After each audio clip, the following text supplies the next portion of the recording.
माता भगिनी साधू सर्व या ठिकाणी पारायण करतात.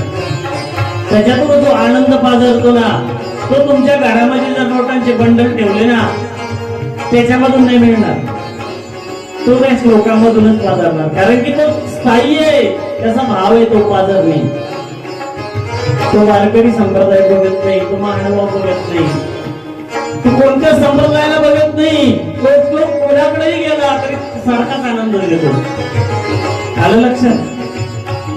आपला पैसा फक्त आपल्याला आनंद आहे, शेजारच्याला आहे का? आपली गाडी आपल्याला आनंद देते, आपलं घर आपल्याला आनंद देतं, आपली संपत्ती आपल्याला आनंद देते. परंतु गीतेचा श्लोक हा सर्वांना आनंद देणार आहे. सर्वांना, कुणीही वाचा, कुणीही वाचा.